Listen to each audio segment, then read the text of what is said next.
The Rundown with Carrie Saldo podcast is funded by Armbrook Village, offering research-based arts, music, fitness, and lifelong learning programs at their assisted living and Alzheimer's care community in Westfield. armbrookvillage.com.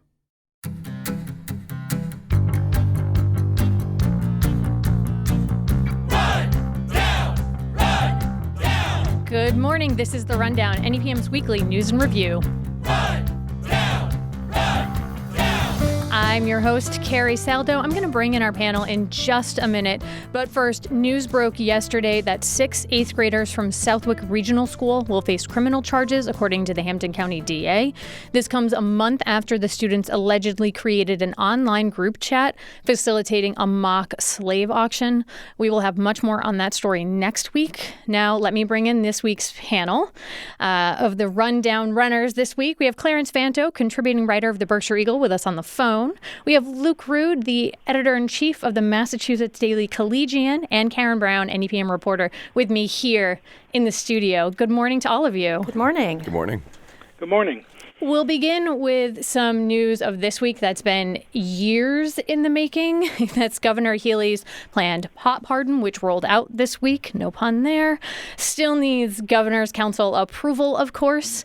But Healey did announce this blanket pardon on Wednesday for those convicted of marijuana possession. Here's Healey. The reason we do this is simple. Justice requires it. Massachusetts decriminalized possession for personal use back in 2008. Legalized it in 2016. Yet thousands of people are still living with a conviction on their records. You heard the governor. Justice requires this, she said, and the stats here are absolutely staggering. A 2016 report from the ACLU of Massachusetts found that Black people account for 24% of marijuana possession arrests, but are only 8% of the Massachusetts population. Healey says it's the most sweeping action by a governor since President Biden called on states to issue marijuana pardons. And I'll point out, Biden called for that 2 years ago. Those pardons were a 2022 campaign promise from Healey. Clarence, recreational marijuana was legalized in 2016. Are you surprised it took 8 years to get here to these pardons? Well, yeah, absolutely. But it's worth remembering that the legalization vote was relatively close. It was in Berkshire County and certainly in some other portions of the Commonwealth.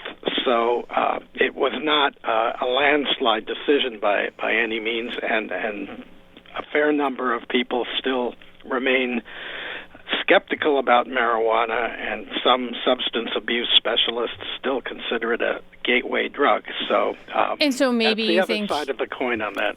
Yeah, maybe you think Healey sort of feeling out political temperatures before she went ahead with her campaign promise. Now, I was thinking about these pardons, and they'll be hugely important for people because convictions like this on people's records can impact them landing a job or even securing housing. And, you know, we can't go back, obviously, and undo the damage of the past, but we're talking about potentially years of lost wages here or people without home ownership.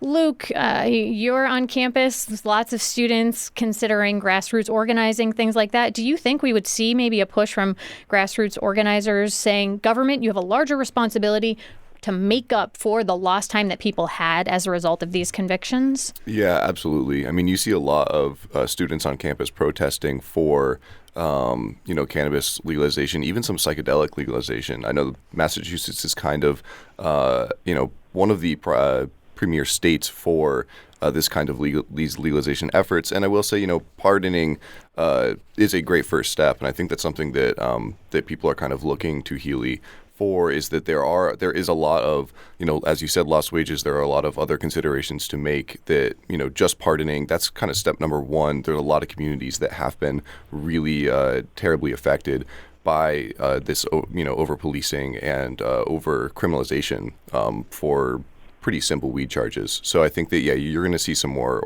organizing on college campuses, across Western Mass. One of the things that Healey touted in her announcement is, the idea that Massachusetts is really leading the way here. I said President Biden called on states to do this. And looking at the numbers, something like 24 states have legalized recreational marijuana. Karen, now that Massachusetts has made this move, do you think you'll see more people sort of following the idea of pardoning, or what do you think? I mean, I would think so. Massachusetts is always seen as, the liberal state. So, of course, some states are going to be more like us, some less. I think it'll be really interesting to see how the pardons play out. Like, the devil is going to be in the details. She says it's going to be automatic. I don't know that anything is automatic when it comes to, mass pardons. We have some precedent for that. Recently, there have been some scandals in Western Mass, in particular, with people in the state tech lab that were convicted. There was one woman convicted of tampering with evidence. There was an Amherst tech that did that as well. And then they ended up sort of vacating all of these convictions that came out of that particular state lab. That is extremely complicated, and that's a much smaller number than we're talking about here. Right, because evidence that was used in those cases may not have been valid. It was sort of the idea behind that. Right. Yeah. It casts doubt. I mean, that's a different issue, but the same idea. So slow I think, roll. Yeah. So, the devil is in the details. Yeah, and Healy said, this, I think we heard her say in the tape, thousands of people, she went on to say during the press conference, hundreds of thousands of people. WBO pointed out that it's a little hard to pinpoint that number exactly, and perhaps Healy's alluding to families, not just the individuals with those convictions. So certainly something to keep watching. I remember Governor Charlie Baker said back when he decided not to do pardons because he was the governor in charge when recreational marijuana was legalized, he said there's an expungement process, Karen, and it made me think of what you said was the criticism there was like, yeah, there's an expungement process, but it's really difficult to go through, and it didn't help a ton of folks. Well, let's move on to some other Healy-related news here in Western Massachusetts. She came to Western Mass to promote an economic development bill. I think it was on Tuesday, right, Karen, that she came? Yes. So the idea is that she was touting this bill that would invest hundreds of millions of dollars in manufacturing, biotech, and something called climate tech. Karen, what's climate tech, and what stood out to you at this announcement? Well, I mean, climate tech is using technology to deal with the inevitable results of climate change. And I think nobody knows exactly what that means, and it can probably, take in a whole bunch of different types of technologies. I know that students at Western New England University, where I went to see her speak, and she talked to a lot of the students. I think that is something that really gets young people fired up because it's such a pressing problem. And these students were specifically, working towards figuring out how to use technology to get there. So she's trying to bring in all of these different kinds of technologies, climate tech being one of them. AI was another one. Robotics is another one. I don't think anyone yet knows exactly how these are going to play to either address climate change or improve the economy or create jobs. But she's definitely looking at this as a massive investment in all of these different And it's a proposal things. At this point, too, right? So it's far from a done deal, but it's something that right. And there's all sorts of different types of potential funding, which they didn't really explain exactly how that's going to work. An economic development secretary I read in your reporting, Yvonne Howe, said that the so-called Mass Leads Act, which we're talking about here, would help close the wage gap between Western Mass and Boston in industries like life sciences, climate tech, artificial intelligence. Luke, I was thinking about you and your fellow college chums who, we always hear about the brain drain here in Western Massachusetts. Kids get educated here, but then go to make bigger bucks somewhere else in Boston. Do you think if wages were more on par with what we see in cities, more kids might stick around? Yeah, absolutely. I mean, it's a big thing with students and also administrators at UMass. You see a lot of turnover in our administration right now. It's a lot of it's to do with the fact that the wages are quite low in comparison to out east, and I think a lot of people in Amherst don't even live in Amherst. They live in Greenfield. They live in cheaper places to live because the cost of living is so high, and so it is a big deal for students too. I mean, I myself am moving out east after graduation. You already know that. You've got that set. I've already got that plan for myself. No chance of luring you here. No, and I wish. I actually really do love Western Massachusetts. I'm originally from New York, but it's a beautiful place, and it's why not live closer to this big city where the rent's exactly the same and there's a lot of opportunities. So wages are going to have to come up across the board in Western Mass. I mean, one question, though, is this kind of bill really going to close that gap? They said it would, but when I asked specifically, so how's that going to work? Are you going to bring down Boston salaries in order to close the wage gap? She's like, no, we're going to bring everybody higher. I'm like, well, then the gap's going to still be there. Like, well, we'll bring up Western Mass more. I'm like, I think you need to figure out the details there. So, Clarence, I was thinking, I also saw that as part of this Mass Leads Act, Governor Healy signed 2 executive orders. One piqued my interest for you in particular out there in the Berkshires because it establishes a cultural policy development advisory council. Boy, that's a mouthful. It's meant to pinpoint ways to support and grow the state's arts and culture sector, according to what the governor has said. Creative economy, you're no stranger to this. It's a huge part of life in the Berkshires. Your thoughts on what this new advisory council might do? Well, it'll be interesting to see what kind of advice they come up with. We do have a thriving arts and cultural sector here in the Berkshires, not totally fully recovered from the pandemic yet, but well on its way. Attendance at stage performances and concerts is up in most places closer to pre-pandemic levels in 2019. So, of course, we can always use more good advice and help and so on, but I'll be curious to see what they come up with. Yeah, I mean, the administration says that it will also select artists in residence to collaborate with state agencies and add an official poet laureate position for the state, which I didn't know that we didn't already have one of those, so that was interesting. Are you going to apply? Why not? Maybe. I'll get working on my poetry in April. Yeah. Thanks, Karen. Thanks. We'll see. And I'd be remiss if I didn't say that obviously we have arts and cultural opportunities throughout Western Massachusetts here, not meaning to favor the Berkshires, so save me your emails. Thank you very much. Well, we'll keep an eye on that one, as Karen's reporting pointed out that it is proposed. Let's move on and look at a terrifying story that happened in Springfield this week. An investigation is continuing after a gun was fired Monday at the High School of Science and Technology in Springfield, what everyone here in the region calls Sci-Tech.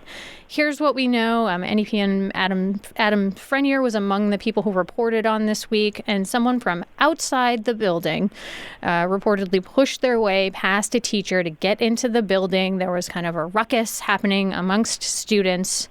One shot was fired. It went through a window. Thankfully, no one was hit by that bullet. There has been one arrest, and then there's a warrant out for a second individual. Superintendent of Schools Daniel Warwick spoke earlier this week saying district schools are safe to attend. The schools have never been safer in Springfield. Arrests are down 95% since 2012. Again, these perpetrators came in from the outside looking to wreak havoc in our school. And it was a valiant response by the teams at the school.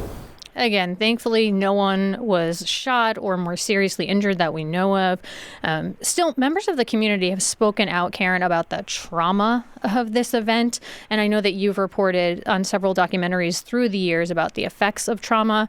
Superintendent Warwick said that there would be counseling services available to students and staff with traumatic events like this. Why is something like that important for people to have access to?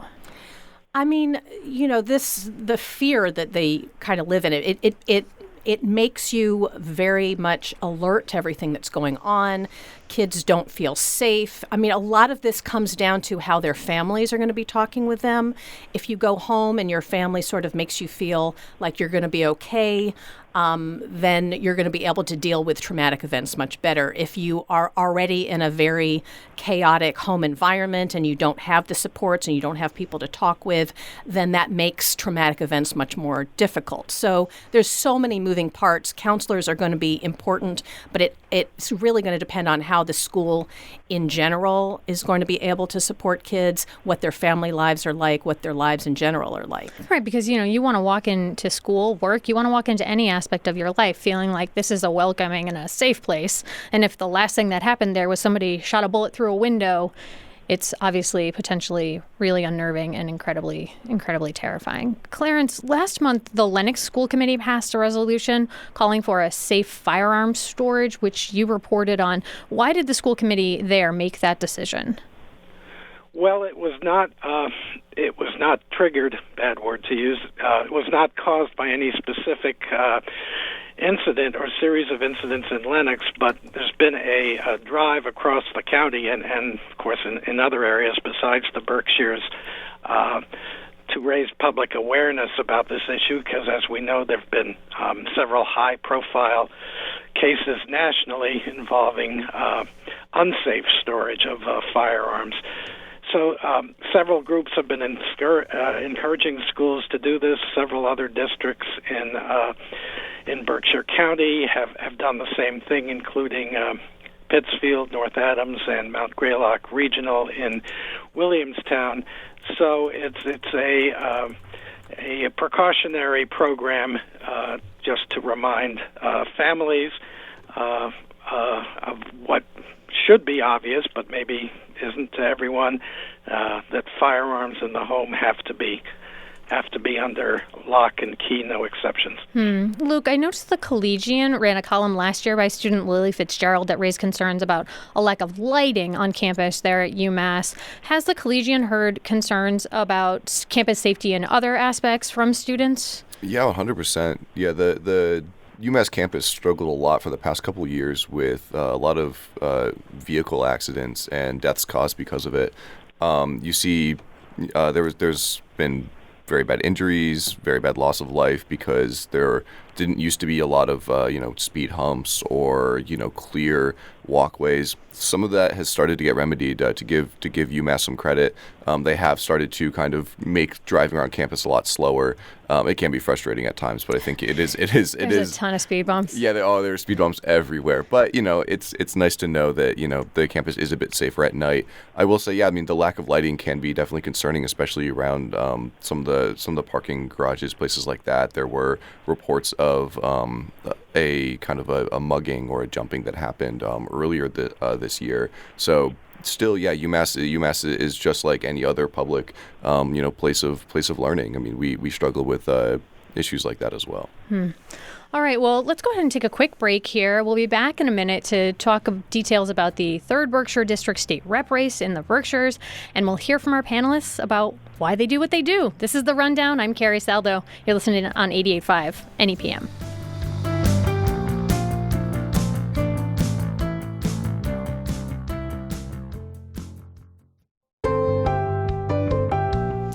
Welcome back to The Rundown. I'm Carrie Saldo here this week with our news nuts, Karen Brown and Luke Rude, and on the phone joining us, Clarence Fanto. Clarence, I'm going to start with you out there in the Berkshires. You've been reporting on the race for the 3rd Berkshire District, or among the folks there on the Eagle team reporting on this. And currently, Clarence, correct me if I'm wrong, but 4 people vying for outgoing State Representative Smitty Pignatelli's seat, who announced in February that he would be stepping down after 22 years. Makes me feel old. I remember when he was first elected. There are 3 Democrats so far: Lee Davis, vice chair of the Great Barrington Select Board, and 2 Stockbridge Select Board members, Patrick White and Jane Menaki. You hear about apathy in politics, but no shortage of candidates out there in the Berkshires. Is this what happens when someone steps down after 22 years, or what do you think? Yeah, there are a number of ambitious folks out here hoping to secure Smitty's seat. I believe that there will be at least one more, maybe several more emerging.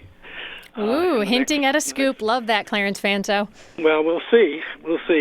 But interestingly, as Smitty Pignatelli pointed out in his exit interviews with all of us when he made his decision, that seat has turned over rarely. In before his 22 years, there was a 12-year representative, a 14-year representative. So there's a lot of would seem to be a lot of pent-up political energy. We also saw to compete for that. Yeah, we also saw Mary Beth Mitz, your reporting, getting into the race, but she's separated herself a bit from the pack.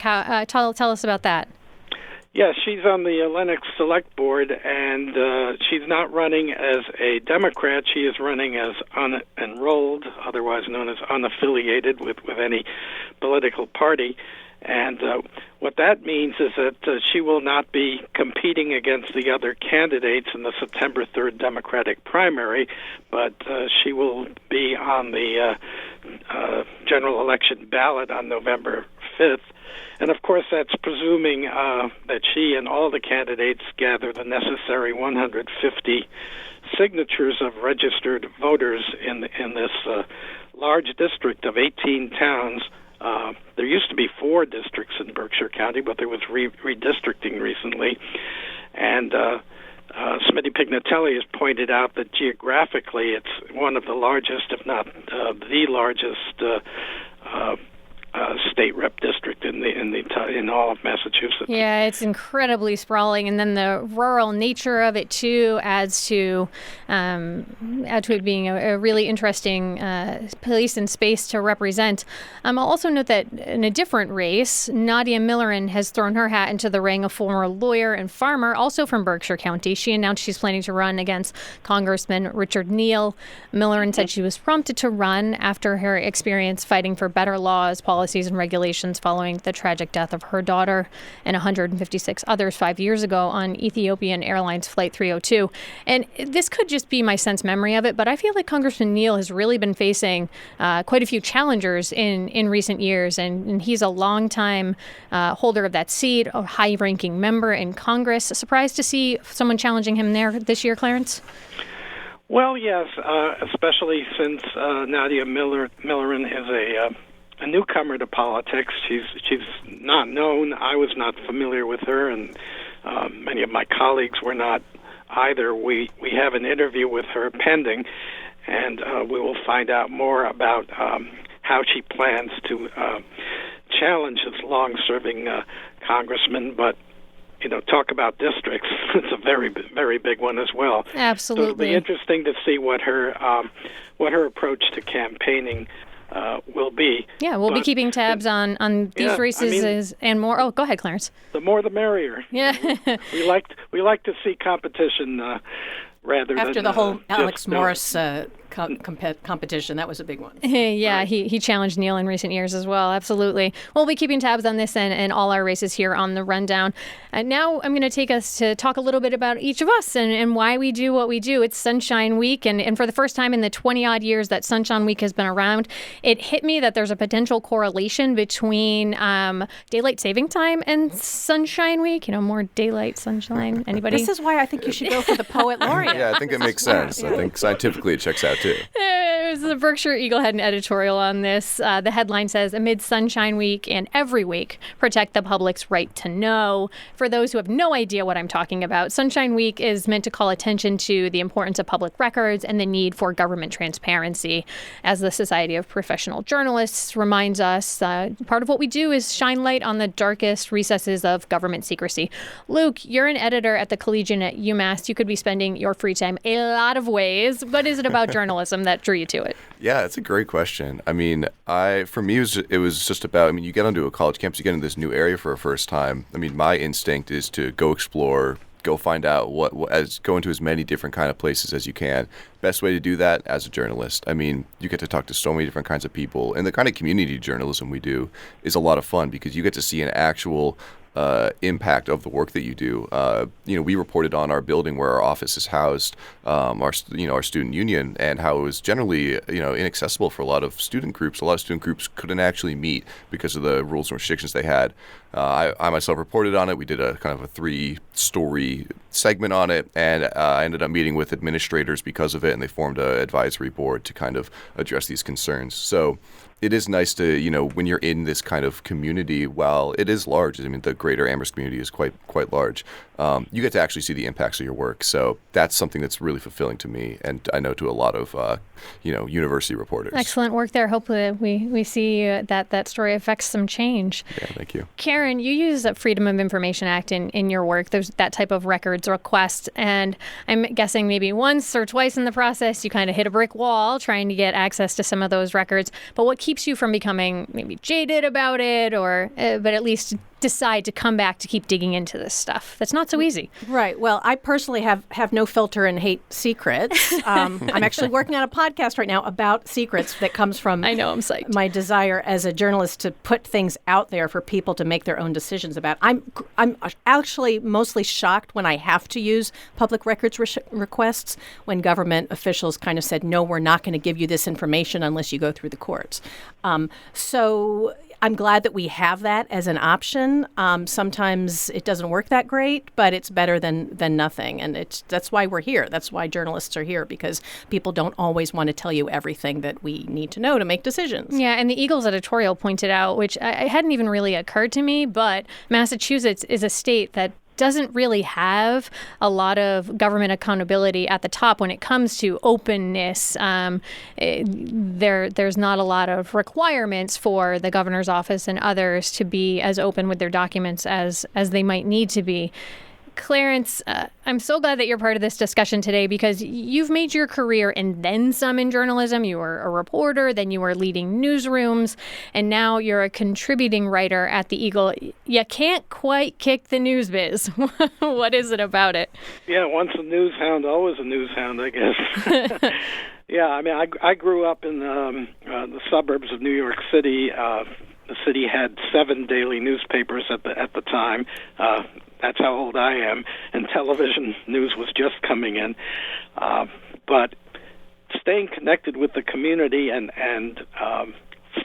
fighting for transparency, and it's still a battle in many cases, and particularly sometimes with law enforcement records. That's one of the toughest nuts to crack.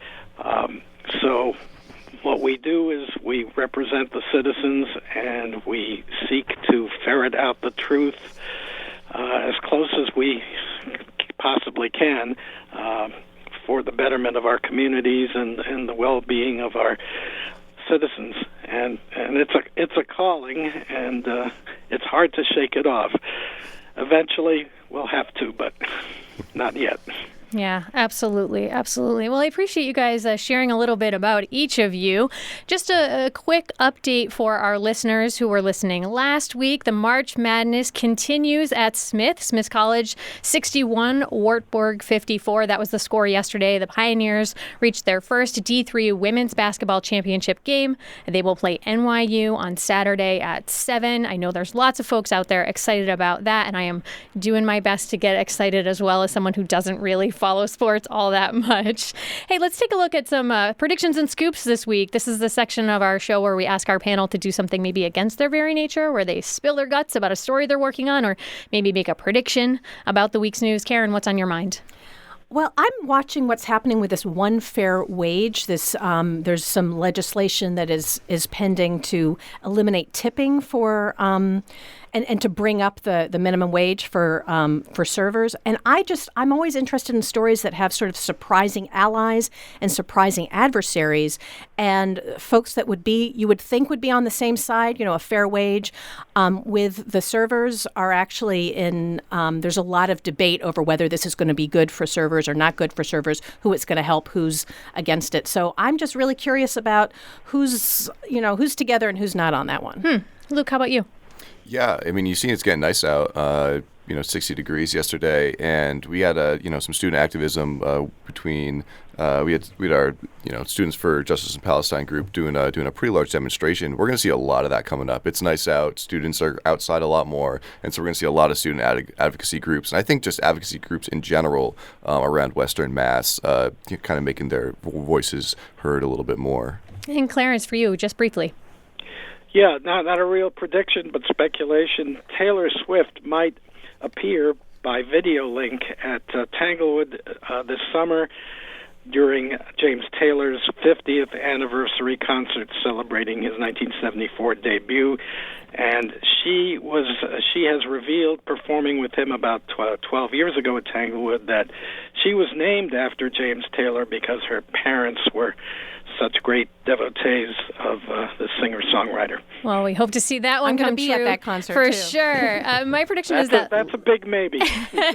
my prediction is that little kids are going to sleep better this week, having adjusted to daylight savings time. Our kid told us, "But Mom, it's morning in my head." And not only did he say it, he sang it. It's actually morning, morning, morning. It's morning, morning, morning in my It's confusing, isn't it? Oh my God, that is so adorable. That is very cute. The radio stylings of Logan Nallett, everyone. Hey, stay with us. There's more here on The Rundown. Thanks to our panel so much. Thank you.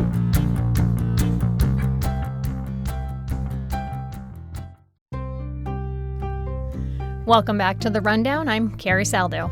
In an ongoing feature of the show, we're going to bring you some reporting highlights from the NEPM newsroom and our media partners this week. A National Park Service database lists the remains of more than 90,000 Native people that are still on shelves in schools and museums. The database is part of a federal program, NAGPRA, that governs the return of remains to Native tribes. It says the Springfield Science Museum still has 25 individuals from Central Mass, but as NEPM's Nancy Cohen reports, the museum disputes this. Decades ago, in the late 1800s and well into the 1900s, museums, colleges, libraries, and historical societies collected the remains, the bones, of Native people. Some were dug up on purpose by archaeologists or amateur collectors.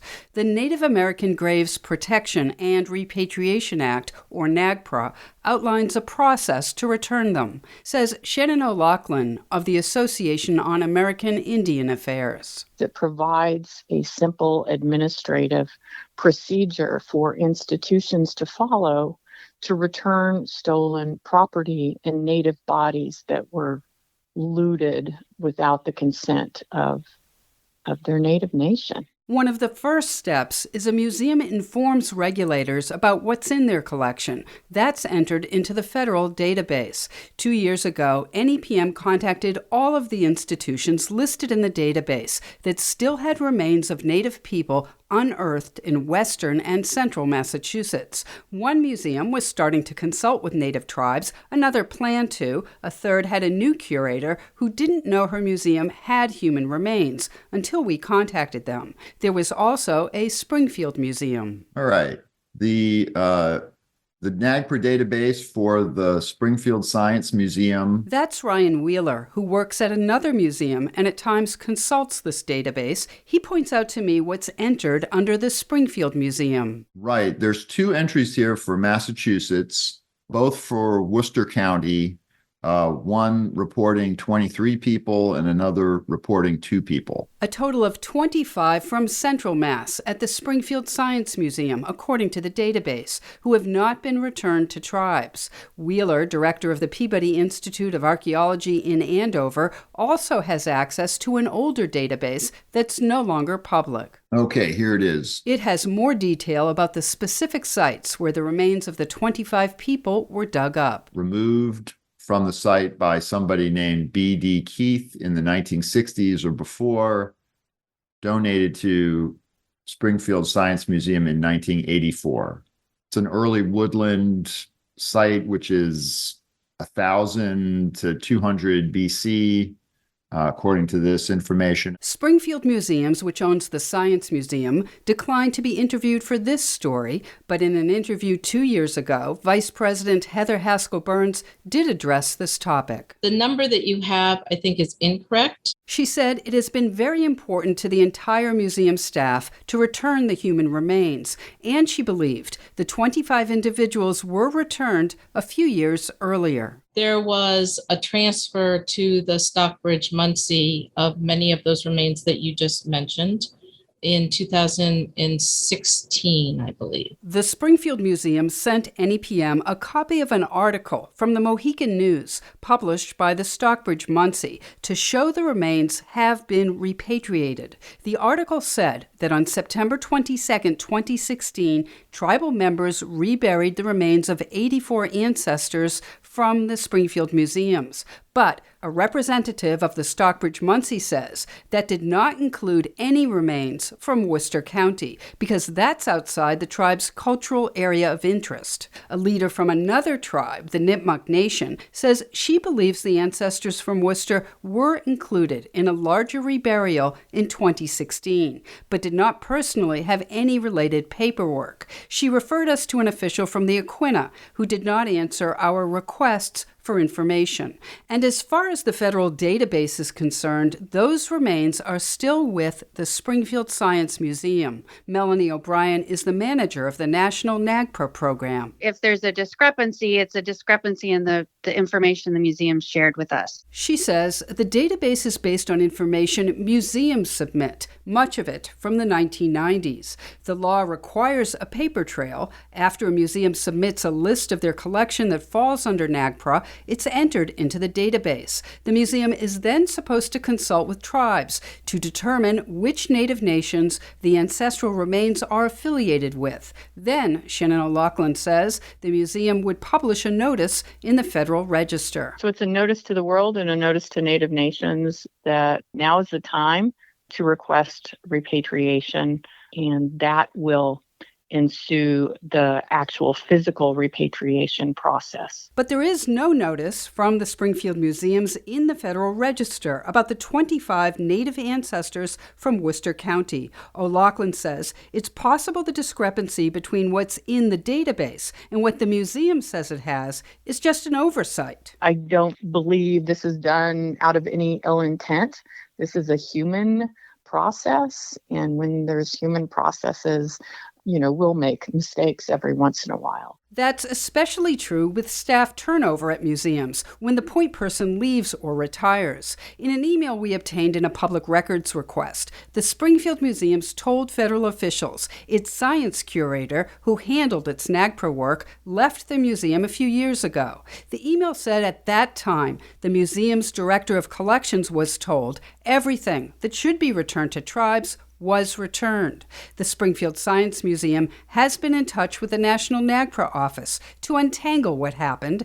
The museum is not off the hook, according to NAGPRA's Melanie O'Brien. I think for the museum, it's incumbent upon them to try to resolve the question of if they do not have those 25 individuals in their collection, they have a responsibility to figure out what happened to those 25 individuals. The museum says they were returned, but so far there's no public record of it. For NEPM News, I'm Nancy Cohen.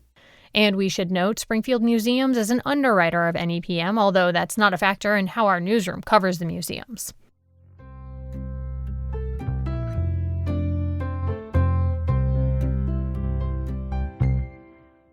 For a long time, bald eagles were rare in New England, but in recent decades, the birds of prey have made a stunning comeback. As Connecticut Public Radio's Patrick Scahill reports, one dam in Southbury has become a symbol of this conservation success story, and it's not just attracting bald eagles, it's attracting people who want to see them. It's a cloudy, quiet morning. The water is calm, the air is crisp, and here at the Chippewa Hydroelectric Dam, the birders are out in full force. Kind of blends in with the trees. I've never seen them. Dozens of eyes pierce through rows of evergreens and sycamores, scanning the gray sky. And then, all of a sudden, we see it. A pop of brilliant white. Oh, yeah, great shot. So we have a bald eagle flying up and over the dam. Oh, left to right.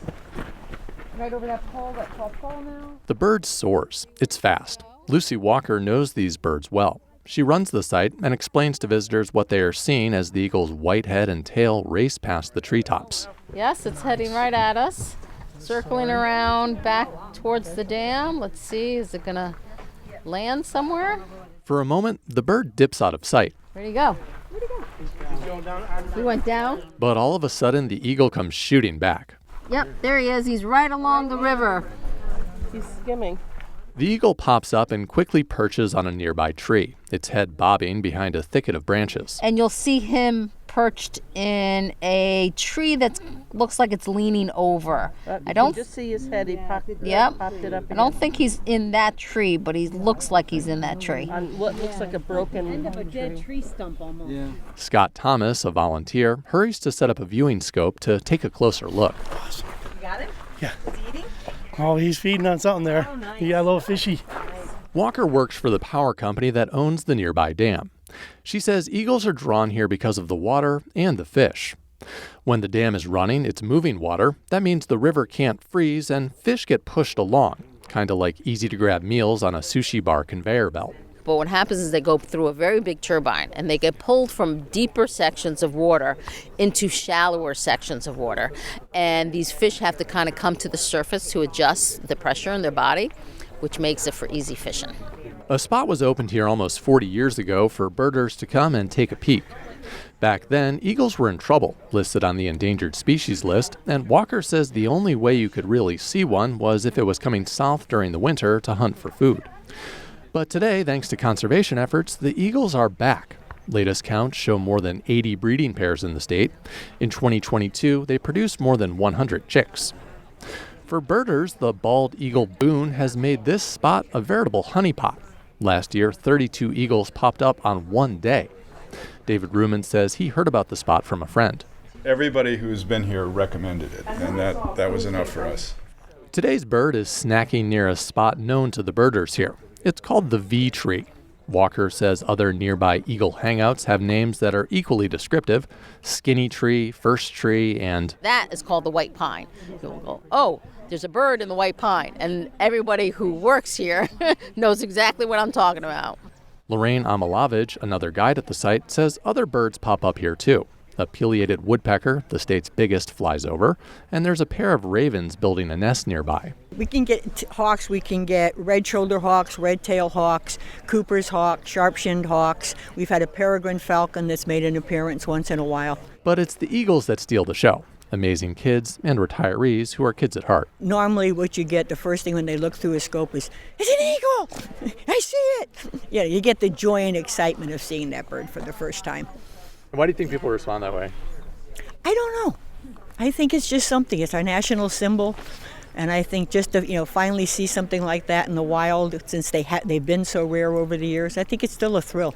As winter winds down, bald eagles across the state will find their own thrills. It's mating season, which means eggs and babies that will eventually grow up and maybe fly back here, where a bunch of fans will be eagerly waiting for them. For the New England News Collaborative, I'm Patrick Scahill. The Shephog Eagle View in Southbury, Connecticut is open for one more weekend this season, this Saturday and Sunday.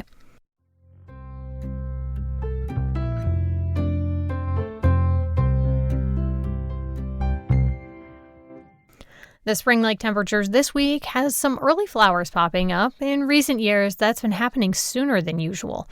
Our commentator Susan Johnson has been pondering whether that's a good thing. I couldn't help but be startled seeing lilacs in bloom in South Hadley the last week of September. First it was one house around the corner, then it was everywhere. In Hadley, a feast of lilac blossoms stretched out along Route 47, where normally in fall there would only be brown twigs. Though the blossoms were confounding and a little scary, I did enjoy them. However strange it felt bending a branch with my thick mittened hands to smell their perfume all through October. But what specifically was causing this? From when I researched phenology, the study of seasonal biological occurrences, I know a certain combination of day length, temperature, and rainfall triggers a plant to flower.